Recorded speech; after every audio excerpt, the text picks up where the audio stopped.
ఓం సాయిరాం. సాయిబాబా భక్తులందరికీ నమస్కారం అండి. బాబా గారి ఆశీస్సులతో అందరూ సంతోషంగా ఉండాలని కోరుకుంటున్నాను. శ్రీ పోలేరమ్మ తల్లి దివ్య ఆశీస్సులతో జాతకం చెప్పబడును. వ్యాపార అభివృద్ధి, ఉద్యోగ సమస్యలు, ప్రేమ పెళ్లి సమస్యలు, ఎటువంటి సమస్యకైనా పరిష్కారం చెప్పబడును. మీరు ఎక్కడెక్కడో జ్యోతిష్యం చెప్పించుకొని అది నెరవేరలేదని బాధపడుతున్నారా?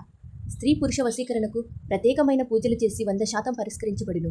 గురువు గారికి నమ్మకంతో కాల్ చేయండి. గురూజీ నంబర్ 9888633358. ప్రతి సమస్యకు పరిష్కారం చెప్పబడుతుంది. ఈరోజు బాబా గారు మనకు ఒక చక్కటి సందేశాన్ని తీసుకువచ్చారండి. ఆ సందేశం ఏమిటో ఆయన మాటల ద్వారానే విందాము. ఆ సందేశం ఏమనగా, ఎంతసేపు ఎదురు చూడాలి తల్లి, నువ్వు వెతుకుతున్నది దీనికోసమే కదా. నా దోషిట్లో ఉంచాను, నిర్లక్ష్యం చేయకుండా తీసుకో తల్లి అని బాబా గారు ఈ చక్కటి సందేశంతో మన ముందుకు వచ్చారండి. బిడ్డ, నీకు ఉన్నటువంటి చెడు రోజులన్నీ కూడా స్వస్తి చెప్పు తల్లి. నీవు దేనికోసమైతే వెతుకుతున్నావో, ఏ కోరిక తీరాలని ఆరాటపడుతున్నావో అవన్నీ తీర్చే బాధ్యత నాది. అవన్నీ కూడా తీరిపోయేటటువంటి రోజు ఈరోజే తల్లి.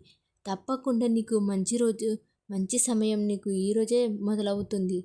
నూతన జీవితానికి స్వాగతం పలికేందుకు ఎదురు చూస్తూ ఉండు. ఇది నీకు ఒక మంచి శుభవార్త తల్లి. ముందుగా నీకు శుభాకాంక్షలు బిడ్డ. ఎన్నో రోజులుగా ఎదురు చూస్తున్న నీకు అసలు నెరవేరదు అన్న కోరిక ఇప్పుడు నెరవేరబోతుంది. ఇది సాధించడానికి నువ్వు చేసే కృషి సామాన్యమైనది కాదు తల్లి. అవును కదా, నీ కష్టానికి తగిన ప్రతిఫలం వచ్చింది. నువ్వు ఆనందంగా ఈ సాయి మాటను సంతోషంగా విను.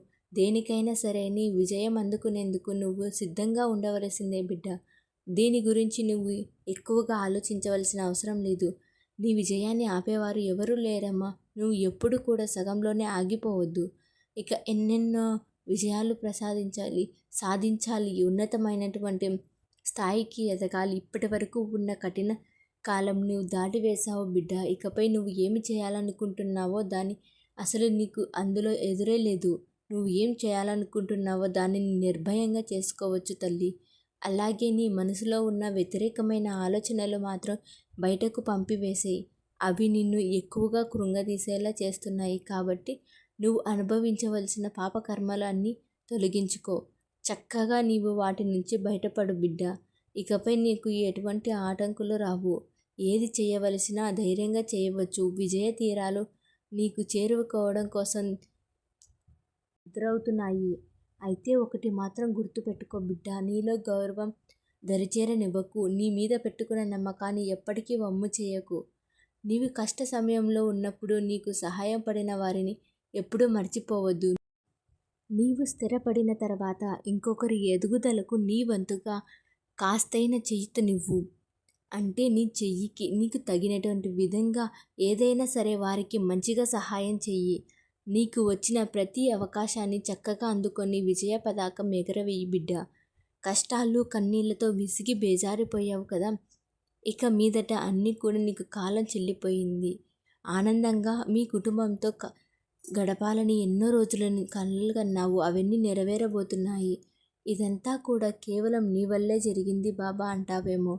నాకంటే కూడా నీ శ్రద్ధాభక్తులు అలాగే నువ్వు చేసిన కృషి వలనే ఈరోజు నిన్ను విజయ దిశగా నడిపించాయి బిడ్డ.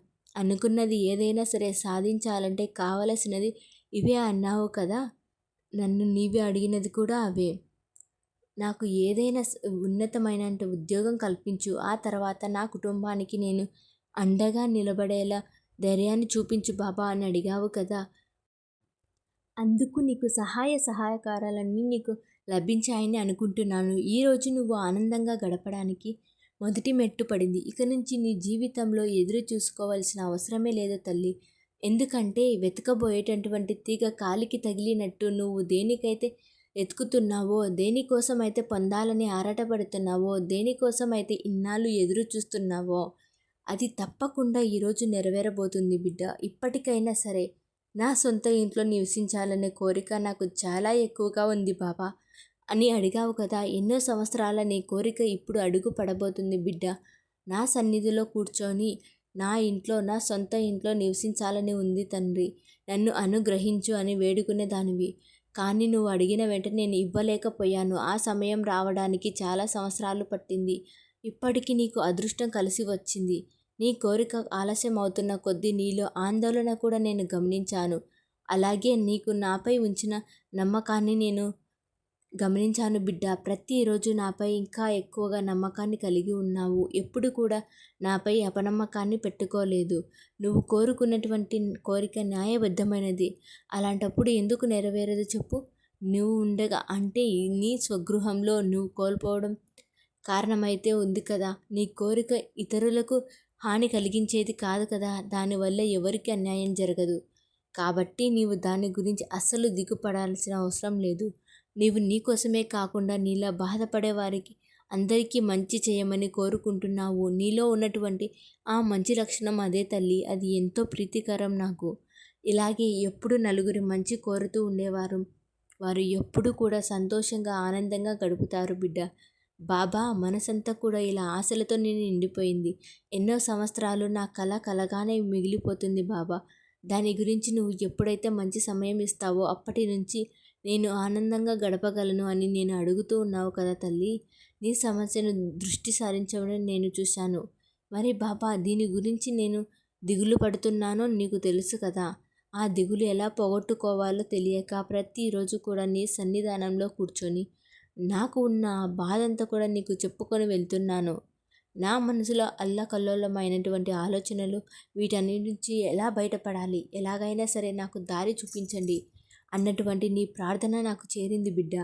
నీ సమస్య ఏమిటో నాకు తెలుసు. అలాగే నీకు కూడా తెలుసు.